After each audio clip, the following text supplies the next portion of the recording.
Continuamos. Vamos ahora, habida cuenta que somos bastante público y el pasillo es más pequeño, vamos a pedir a los autores de los pósters que se acerquen por aquí, se presenten o presenten el póster y a continuación dejamos un tiempo prudencial antes de ir a la siguiente actividad, que sería la visita al Museo Provincial de Lugo, para reunirnos de nuevo. Entonces vamos a empezar con este póster, con lo cual llamamos a Elena Cabrejas. ¿Quién más? Sí, Elena Cabrejas, Beatriz Comendador. No la llamamos, que está aquí a mi izquierda. Y César González García, que no está presente en la sala, con lo cual Elena nos dirá unas palabras sobre su póster. Puedes ahí en el atril si quieres, Elena, sí.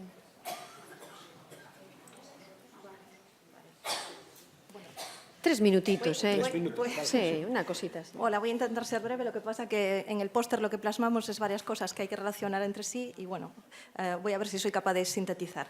Los autores de este póster somos la doctora Beatriz Comendador, que es profesora de la Universidad de Vigo, del campus de Ourense. Mañana será sobradamente presentada, pero bueno, simplemente decir que es una de las personas que mejor ha estudiado estos dos depósitos que se tratan en este póster. Un compañero del Instituto de Ciencias del Patrimonio del CSIC, César González García, que es astrofísico y astrónomo de la cultura, y yo, mi nombre es Elena Cabrejas y soy también soy arqueóloga y técnica de investigación en el INCIPIT, CSIC.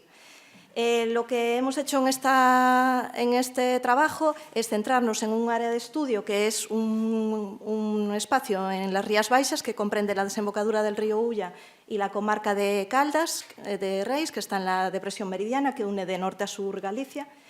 Y lo que tenemos son dos de los depósitos de la Edad del Bronce más significativos del noroeste.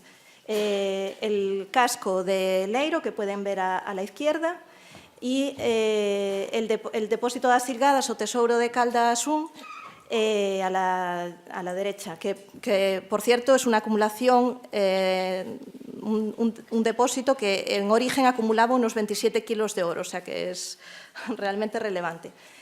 Además de compartir cronología, como digo, los dos son de la del bronce, son depósitos porque no han sido enterrados, ocultados de forma fortuita, apresurada y tal, sino que fueron escondidos de una manera, o sea, muy ordenada, ¿no?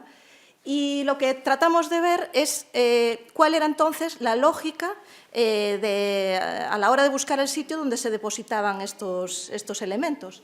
Y lo que vimos es que había un elemento, sobre todo topográfico, que los unía y los separaba al mismo tiempo, que era el Monte Xiabre, esa montaña por la cual, además, realizando estudios de rutas de menor coste energético, veíamos que además esa ruta pasaba por al menos 30 petroglifos de la misma cronología. Ese monte, además, jugaba unas relaciones visuales con los depósitos que además tenían vinculaciones astronómicas, porque lo que observamos fue las salidas y puestas de sol en momentos astronómicos importantes, como los solsticios, y también las salidas de la Luna, por, digamos que, lugares estratégicos de ese monte. Y bueno, básicamente es esto. Luego presentamos, o sea, tenemos toda una serie de preguntas alrededor de este tema que esperemos que en breve se plasmen en un artículo. Nada más, gracias. No te vayas, Elena. Quédate, por favor. Bueno, momento publicitario. Vamos a regalar el catálogo recién salido de imprenta de la colección de orfebrería romana del Museo Provincial de Lugo a los participantes con los pósters por el trabajo realizado. Y comenzamos con Elena. Enséñalo bien, que es muy bonito. Estará a la venta en unos 20 días, más o menos, a un módico precio. Y bueno, pues continuamos con el siguiente póster. Lois, ¿cuál posa ahora? Pues Paula Rodríguez Lorenzo, Etnoarqueología y lenguaje corporal, estudio de casos de orfebrería prehistórica del noroeste de la península ibérica. Gracias, Paula. Esto tengo que decir que es un atraco porque pensaban que no iban a participar públicamente, que solamente iban a estar, digamos que, al lado de sus correspondientes trabajos contestando alguna que otra pregunta. Es un atraco, con lo cual agradecemos y pedimos también disculpas por ello. Bueno, esto es un trabajo, un TFG que realizamos Bea y yo en la Universidad de Vigo, pero en el campus de Ourense. Y nada, este ensayo, el objetivo general más que nada era contribuir a relativizar un poco la visión etnocéntrica que hay en relación a las atribuciones que se han hecho culturalmente y funcionalmente de la cultura material. Y nos hemos centrado en la prehistoria del noroeste, concretamente en la orfebrería. Lo que se trata es un poco de... A ver, estas piezas han recibido usos y funciones tradicionalmente al uso, sin que se hayan promovido mayores estudios etnográficos para certificar un poco pues, lo que se ha hablado de ellas. Entonces, lo primero que hemos hecho es darle un espacio al cuerpo, porque nos parece que en este estudio es importante el papel que juega el cuerpo, ya que es donde se posiciona el metal, y así de este modo se vuelve un cuerpo performativo, que nos puede dar una idea de cómo se construía, mantenía y transformaba la identidad social y cultural de los individuos y de las comunidades. Por tanto, a través de este estudio y con base en la antropología, hemos tratado de realizar varios modelos antropológicos, tomando otras culturas, para desvincularle un poco de... A ver, es decir, este material arqueológico ha sido recuperado y ha sido interpretado a través de nuestra cultura. Pero eso no quiere decir que los usos y funciones que les demos sean los apropiados. Por tanto, estaría bien crear nuevas hipótesis para ver dónde puedan ir encajando. Es decir, los argumentos que favorezcan pues, los estudios previamente realizados nos los hemos cargado y hemos intentado ir por otro lado. Y ya.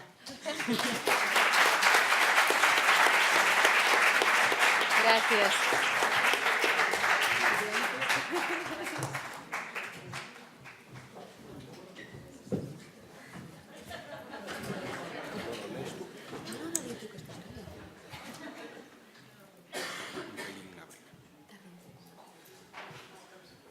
Bien, el siguiente póster que tenemos es el de Aizane Falcón Torres, La orfebrería romana en Galicia, inventario y valoración preliminar. Ya me he referido anteriormente a él, pero la autora nos lo explicará mucho mejor.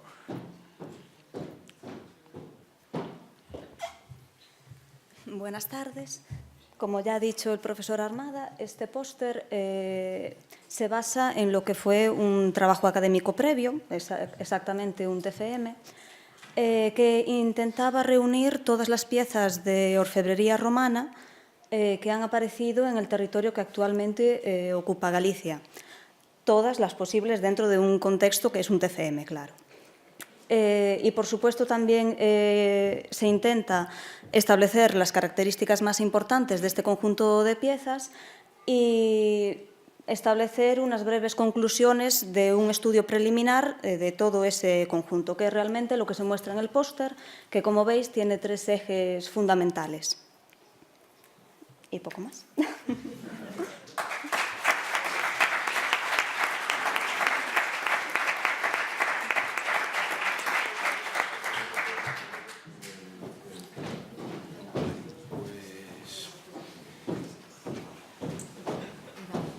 Se carga esto también. Sí, está. Porque creo que tengo un formato distinto. Sí, está en Iván Álvarez Merallo está cargando o teu póster. Podes ir empezando, se queres. Vamos a ver o póster. Bueno. Xa o veron fora. Bueno, pois, hola, boa tarde. Son Iván Álvarez Merallo, son arqueólogo.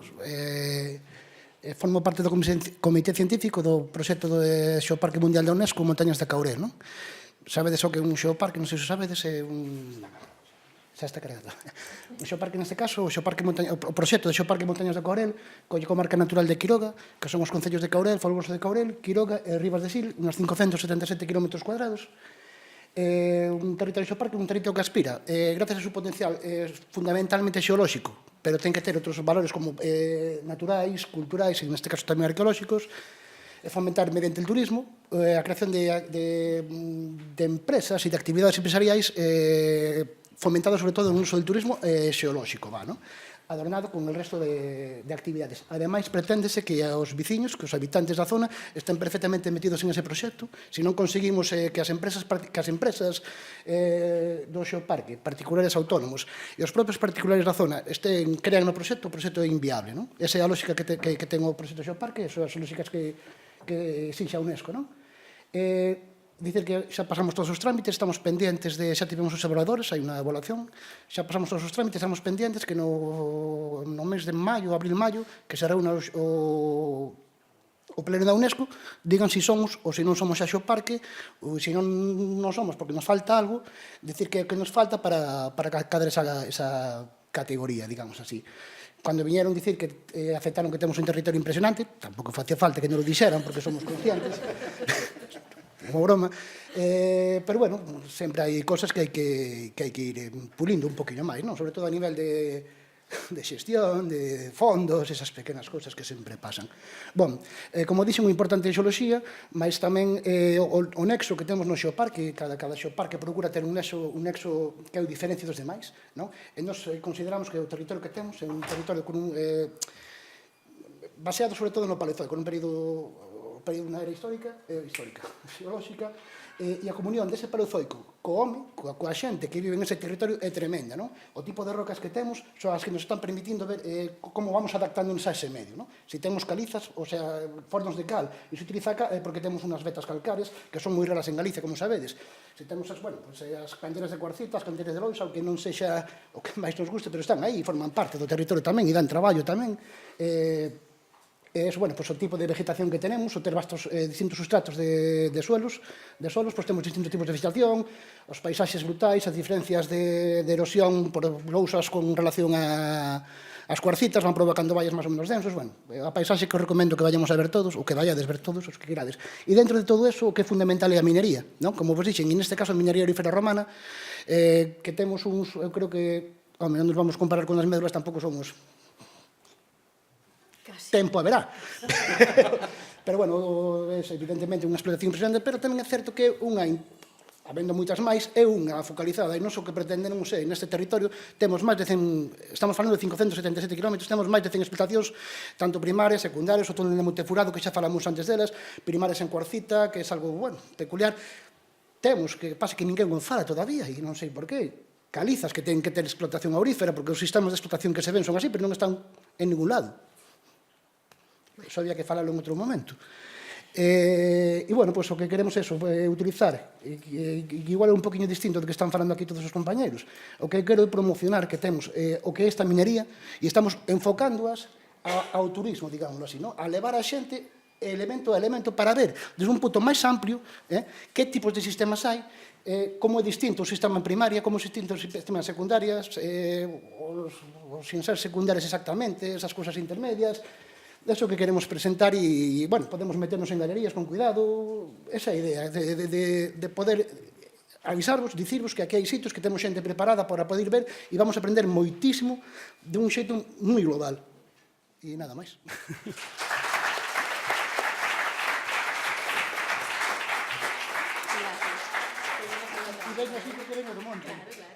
Dice que ven así porque ven de facer traballo de campo.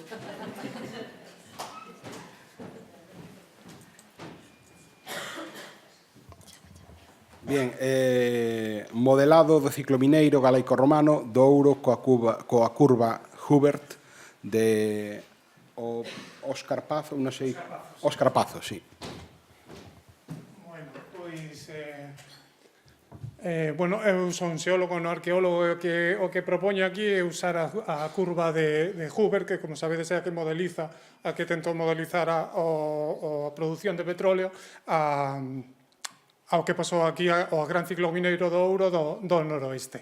Aí explico que non é a curva de Hubert, é a que propuso o pico do petróleo. Ao final ese pico non foi tal, pero Quero dicir, non é unha lei histórica, non é unha cousa que ten que pasar, pero sí é unha cousa que pasou, é unha curva que sírvenos para modelar sucesos históricos, para modelar ciclos de produción no pasado, como por exemplo o ciclo de produción de ouro e plata nas Américas, os ciclos de produción, que é un poquinho máis complexo, na febre do ouro de California. Por que necesitamos a curva de Hoover? Pois a necesitamos porque as minas están mal interpretadas, porque os teores en ouro estiveron os globais en ouro, non se pode calcular a partir dunha extrapolación de minas particulares, hai que facelo en grupo, e os teores, por exemplo, que se foron dándose sempre dende un punto de vista, calculando dende un punto de vista actualista, é dicir, cando eu calculo un teor, un grado dunha mina, non estou medindo algo que este na mina, sino estou empregando criterios económicos e moitos criterios que non son intrínsecos á mina, que veñen de fora. Entón, aí se ve o século do que falábamos antes, as zonas vírgenes, por suposto, eran máis ricas. Unha vez que unha zona virxe se explotan non só os ríos, moi importantes os solos, que é onde aparecen as máis grandes pébidas, pois isto claramente esgótanse. Bueno, pois no século XIX, as minas que se explotaban tiñan riquezas medias de 20 ppm, e hoxe estamos polo ppm, abrindo minas que explotan xacementos con un ppm. Bueno, pois, para que nos sirve? Pois para tener unha visión, ou para que pode servir a curva Hoover aplicada ao ciclo mineiro? Pois para entender o ciclo mineiro, primeiro para constatar as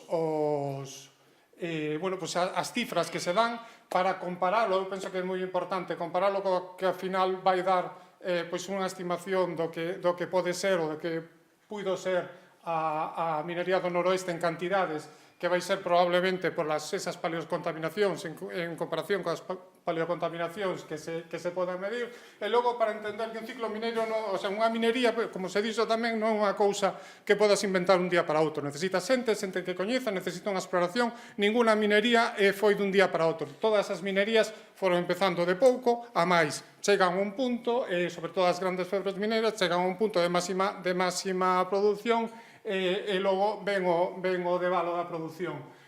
Contando con esas cousas, bueno, pois tenemos aí, segundos, abaixo de todo, as propostas que hai según os teores e as cantidades que históricamente se deron para a produción do noroeste, vemos que significa. Quero dicir, non podemos falar duns teores ou dunhas producións e estender esa produción durante 2 séculos. Temos que asustar todos esos parámetros. Para asustalos, aí están en referencia algo que me parece importantísimo. Se houbo ou non houbo minería, se o ciclo empezou e de onde empezou tamén antes das guerras cántabras, esas están, básicamente.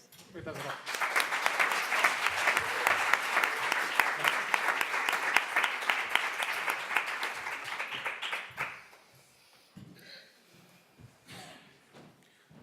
Ben, o siguiente póster lleva por título Hallazgos numismáticos en Lucus Asturum, origen de la vía romana del oro hacia Lucus Augusti, y sus autores son Patricia Argüelles Álvarez, Enrique Burquet Fuentes, Alfonso Fanjul Peraza, e Isabel García Sarmiento. Buenas tardes. Buenas tardes. Pues vengo a presentar el póster que trae como novedad los hallazgos inéditos de 2 piezas numismáticas que fueron descubiertas recientemente por un viandante que amablemente nos las cedió para poder ser estudiadas. Consta de 2 sestercios que aparecieron en el corte de un camino que está en el entorno de Lucus Asturum. Son 2 sestercios con la iconografía del emperador Adriano, por lo tanto estamos fechando ese siglo II. Son sestercios de aproximadamente 3 centímetros de diámetro, realizados en bronce y aproximadamente unos 20 gramos de peso. Están en muy mal estado de conservación, si bien es cierto que se puede identificar la cara del emperador con la corona laureada y las letras SC de Senatus Consultum.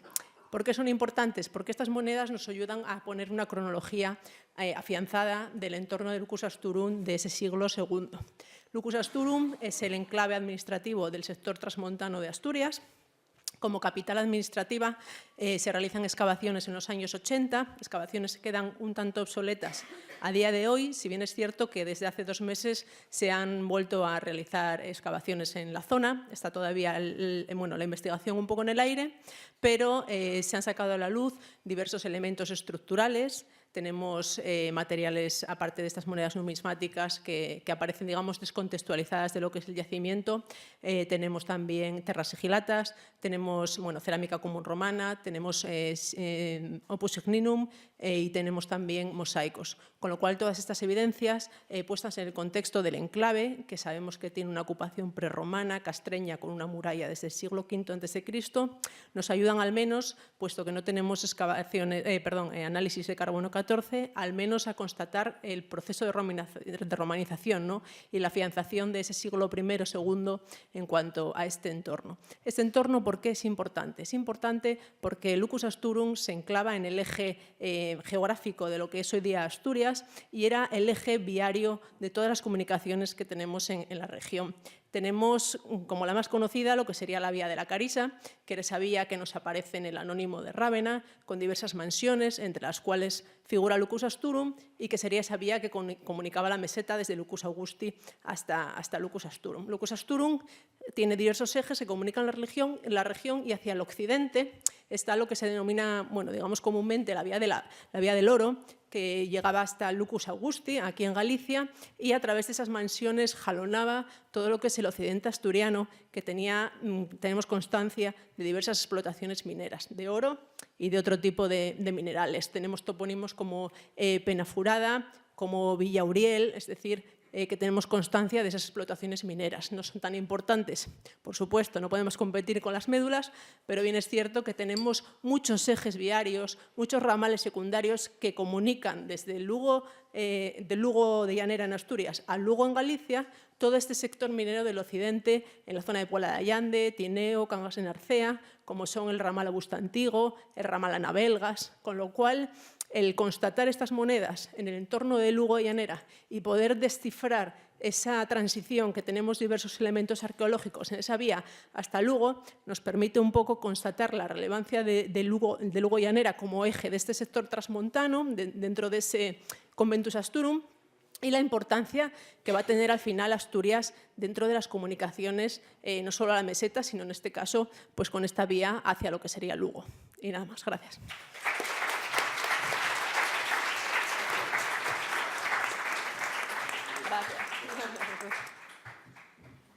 Bien, el siguiente póster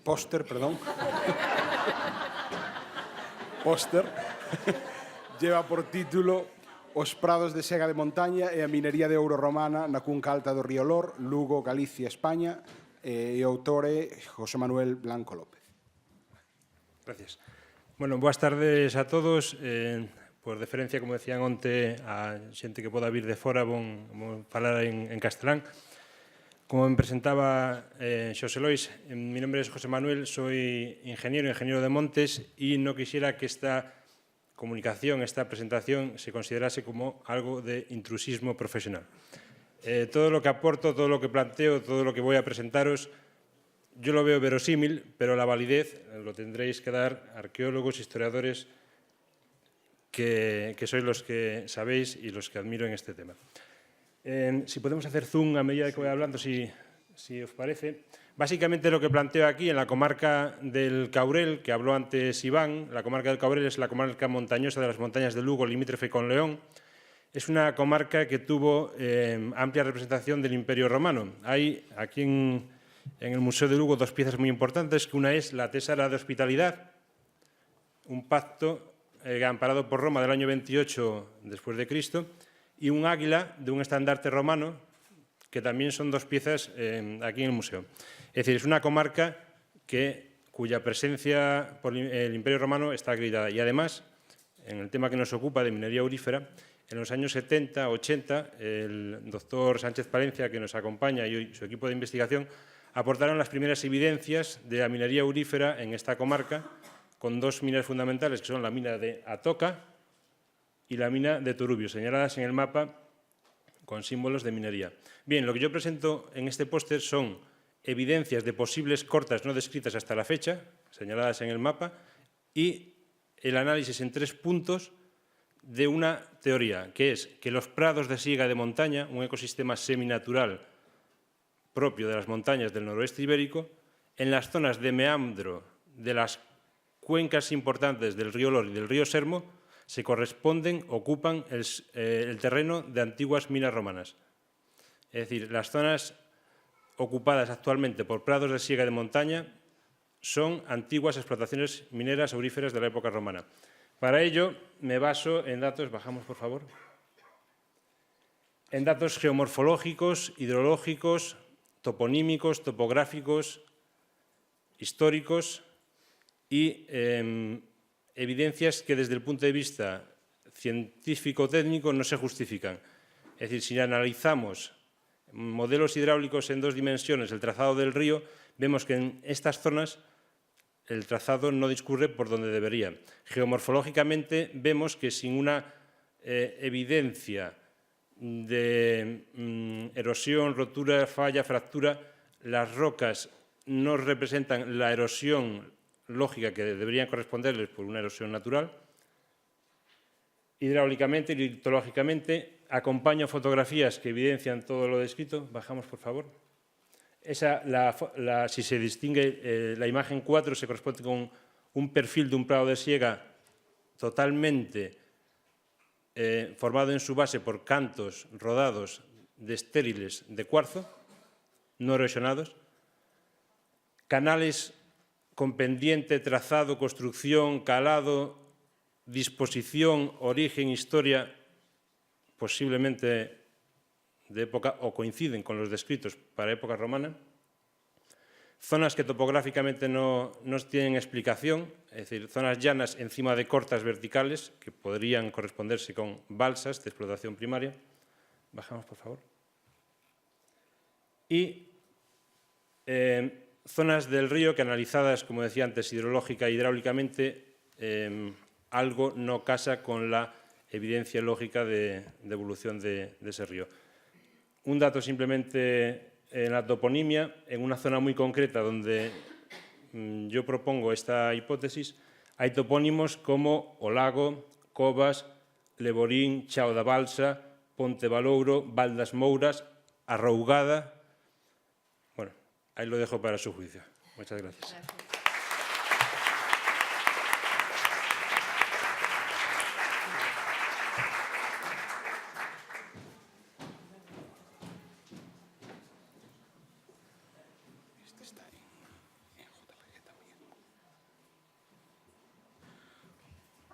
Bien, el siguiente póster lleva por título El oro de los príncipes bárbaros, una aproximación a las técnicas de fabricación de algunos objetos en oro del occidente europeo, siglos I a VI, y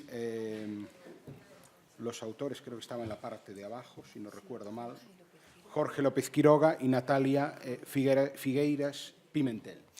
Bueno, muchas gracias y buenas tardes por la oportunidad, aunque sea así un atraco a última hora. También a última hora fue el envío del póster, por lo tanto lo agradecemos a Aurora como al resto de la organización que se haya admitido. Y luego que cronológicamente, como ven, nos vamos bastante adelante. Y el póster surge, por explicar brevemente, yo una breve pincelada y Natalia explicará alguna técnica. Si la exposición, que algunos conocerán, llamada de los ovos, in tempore sovorum, permitió hacer un trabajo resultado en investigación de años sobre un tema que era la presencia o el periodo sovo en Galicia. A raíz de esa exposición, el elenco de piezas que llegaron en el proceso de recepción de las mismas permitió tener un elenco de objetos que desde el siglo I al VI VII después de Cristo iba prácticamente desde el Danubio a la península ibérica. En realidad estas piezas van en un arco espacial más amplio. Desde el Mar Negro al norte de África encontramos el mismo tipo de piezas. Ese proceso de recepción de las piezas de metal, en este caso estamos hablando de oro, que se han tradicionalmente estudiado desde un punto de vista de identidad étnica, concepto hoy superado, como en la exposición se mostraba, por un símbolo de identidad más del tipo estatutario, de estatus social, y sobre todo, como un investigador conocido y reconocido, como Michel Kazansky postuló en su momento, como un fenómeno de moda. Es decir, estos elementos que ustedes ven ahí, simplifico mucho, es como si hoy en día alguien lleva un bolso de Louis Vuitton en Abu Dhabi, en Tokio, en Buenos Aires o en Nueva York. Pues entre el Mar Negro y el norte de África había individuos que pertenecían a una determinada élite, tenían un estatus social, que se vestían de la misma manera. Dicho aquí de forma eufemística, los príncipes bárbaros. En realidad, lo que nos interesa a partir de eso, que son piezas en contexto funerario, que no lo he dicho la mayor parte de ellas, aunque hay algunos objetos descontextualizados, son piezas que lo que nos interesa es ir más allá de quién está detrás de la fabricación de estos objetos. Es decir, nos interesa quién, qué y cómo, quién los hizo, qué procesos implican su producción, de eso va a comentar obviamente Natalia, y qué es lo que hay detrás de esa producción y distribución de esas piezas a partir de un análisis que en el ámbito que hemos visto tanto ayer en la conferencia de Marcos como en la de esta mañana es más habitual, pero en este periodo es menos frecuente. Entonces, ese es el interés que está detrás y esto es una primera fase de ese proyecto, cuya segunda fase será un análisis más detallado. Y dejo a Natalia que hable un poquito de la... Simplemente añadir, porque esta mañana ya hemos podido atender al tipo de técnicas de análisis que se emplean en el estudio de los objetos, añadir que nuestra primera fase de trabajo se ha centrado en el estudio de 200 objetos, que no piezas, porque hay piezas que están constituidas pues, por varios elementos, mediante microscopía óptica y una aproximación pues, con imagen de alta resolución a las técnicas de fabricación. Fue sorprendente ver esa diversidad de técnicas de fabricación, este conjunto de objetos, y nos dio pie a considerar que era muy interesante hacer el estudio de lo particular a lo general y de lo general a lo particular, de forma que pudiésemos, estudiando las piezas, llegar a definir de alguna forma en un futuro pues, cómo es el sistema de fabricación, cómo funcionan estos conjuntos de talleres o artesanos en relación pues, a estas élites bárbaras. Es una selección de objetos mínima porque el conjunto de piezas era mucho mayor y este es el principio realmente.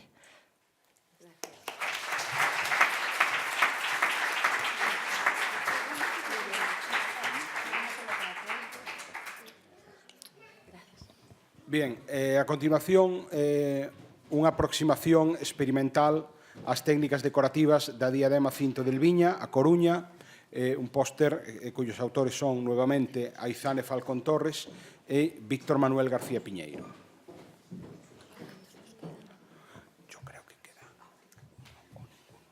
Bueno, como también ha dicho el profesor, este póster se basa en un ejercicio de arqueología experimental y a continuación mi compañero Víctor os va a dar algunas pinceladas para contextualizarlo mejor. Ben, Aizane, deixame un enorme placer de falar diante de 100 e pico persoas en un discurso previo que se nos dá moi ben os recén saídos de máster. Este traballo nace a raíz dunha asignatura do máster interuniversitario da USC de Arqueoloxía e Ciencias da Antigüidade. A asignatura é Etnoarqueoloxía e Arqueoloxía Experimental, onde se nos anima a facer diversas propostas en torno aos materiais arqueolóxicos. Nos, ca idea de base que nos propón a nosa queridísima Bea, a nosa amada Bea, basándonos en traballos de García Huerta e Alicia Pereira que hipotetizan sobre as técnicas de fabricación da Diadema del Viña e xunto coa colaboración dun artesano, Toño Esparís, fixemos unha observación directa, presencial da Diadema para ver que técnicas de fabricación se poideron ter utilizado na súa confección. Podes baixar, por favor? A facer esta observación de tipo presencial, démonos de conta de que a Diadema tiña varios defectos de fabricación que foi nos que basamos todo o noso traballo, que son as marcas de unión e soldaxe ou as marcas dobres ou os apranamentos que se producen por causa da ferramenta utilizada. Propúxose que podían estar feitos con un troquel ou ca técnica do repuxado, pero investigando a peza demos de conta de que estas técnicas son inviables debido a estes defectos de fabricación, pois as unións de soldaxe e os apranamentos están debidos, según a nosa experimentación, a que usaron un aramio sinxelo, co que fixeron... Aí está, perfecto, gracias, Luis.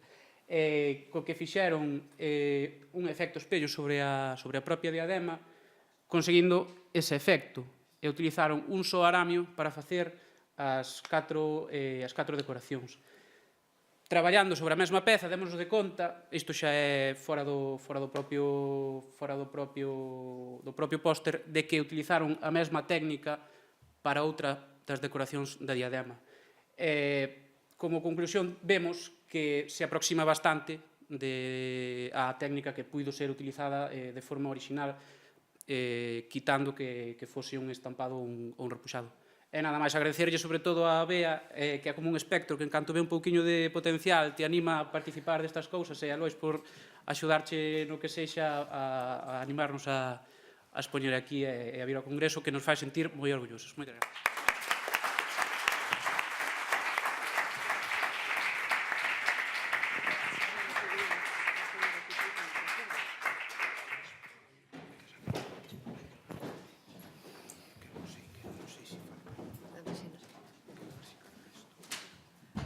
No, estas son as normas. No, este non é.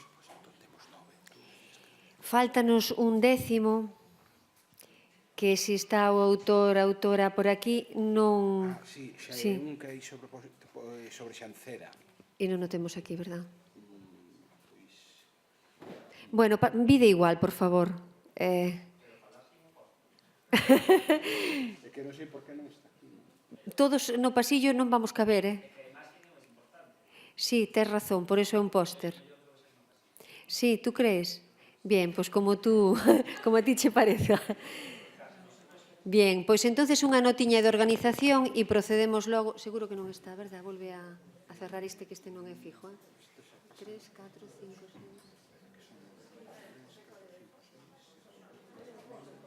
6... E uns son os pósters. Claro, sí. No, definitivamente non o temos, foi así bastante improvisado. Entonces, antes de salir a que nos expliquen o... Perdón? Sí, se puede el póster. Ah, qué buena idea. Sí, señor. Sí, sí, sí, sí. Genial, Desde logo, menos mal que hai xente que pensa, non como a min. Bueno, gracias. Bueno, traémolo e entonces sí que te atreves a vir, sí. Está aquí ya. Venga.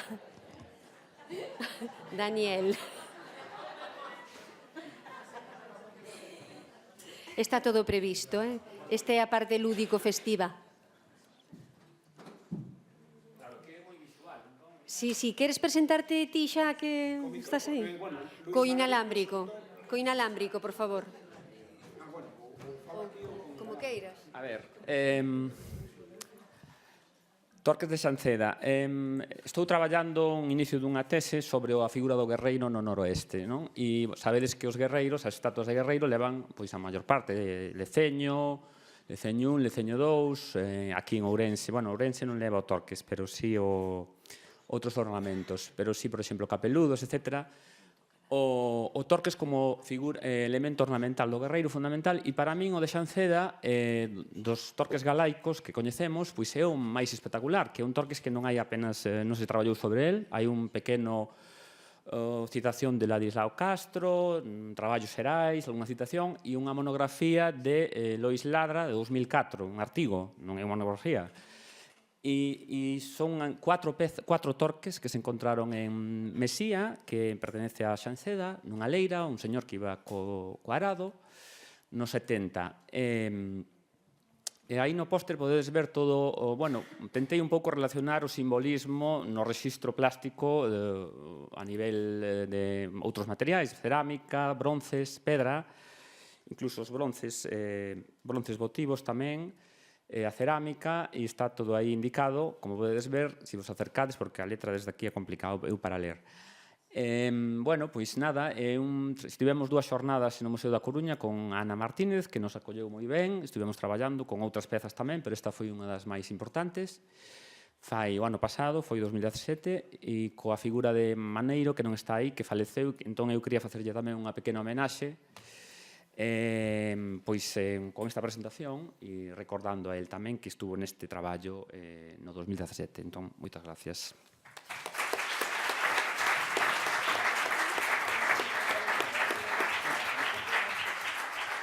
Muchas gracias por esta última presentación y nuestras disculpas por el fallo de no tener la versión digital del póster y tener que improvisar esta solución.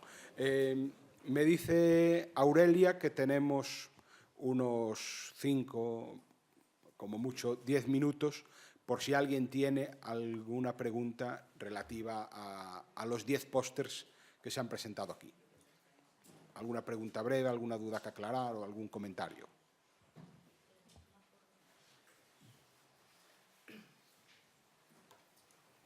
Yo solo quería preguntar si se pueden encontrar en acceso abierto las tesis, los trabajos, los TFMs, si hay algún sitio donde se puedan encontrar.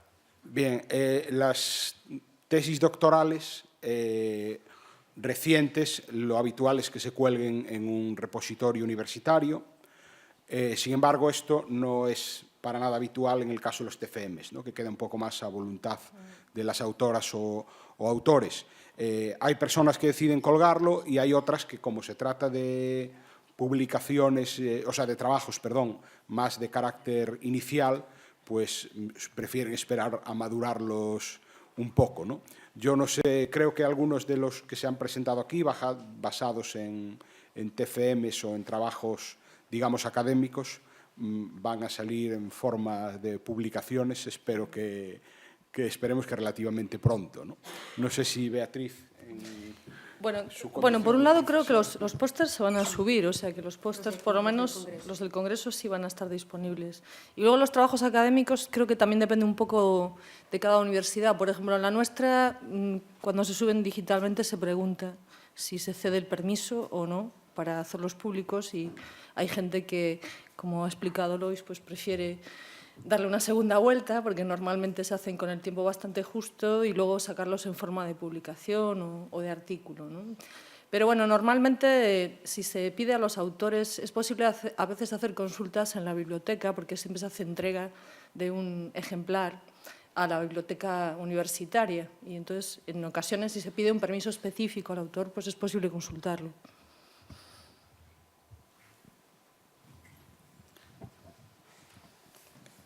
Javier Sánchez Palencia. Sí, yo quiero hablar simplemente como han sido dos los que han mencionado que no quieren competir con las médulas. Quiero decir lo siguiente, las médulas se declararon patrimonio mundial porque son representativas de una actividad minera que no solamente se extiende al noroeste de la península ibérica, sino a todo el imperio.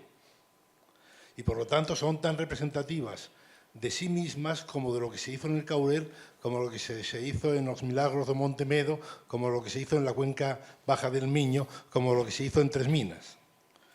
Y su desarrollo económico como potencia turística debería actuar en beneficio de que también se extienda esa explotación turística al Caurel, a los Milagros de Montemedo, a la cuenca baja del Miño o a Tres Minas.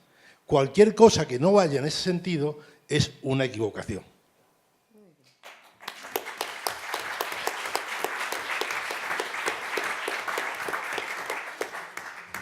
Muy acertada observación, gracias Javier. ¿Alguna cuestión más? Bueno, pues creo que no. Aurelia Balseiro nos dará ahora algunas indicaciones, creo, sobre la visita a la sala de orfebrería, ¿no? Bien, aquí la mandona. Como decíamos, según el programa, tenemos a las 7 la visita a la colección de orfebrería antigua, la sala 8 del Museo Provincial de Lugo. Habida cuenta que es una sala pequeña con una capacidad y un aforo limitado, vamos a establecernos ahora los miembros de la organización en la puerta del del Salón de Actos y en la puerta de la Diputación para que nos acompañéis todos aquellos que queráis efectuar esa visita. Nos dividiremos en el propio museo en varios grupos, así mientras unos estamos en la sala 8 de orfebrería, los demás pueden visualizar con otros compañeros del museo y de la organización en la colección de arqueología fundamentalmente, aunque si hay alguien que obviamente quiere ver el resto de las colecciones del Museo Provincial de Lugo, por supuesto que está abierto hasta las 9 de la noche. Entonces procedemos a clausurar aquí en el Salón de Actos la jornada de hoy y, como digo, a emplazaros en la entrada para ir al Museo Provincial de Lugo. Muchísimas gracias.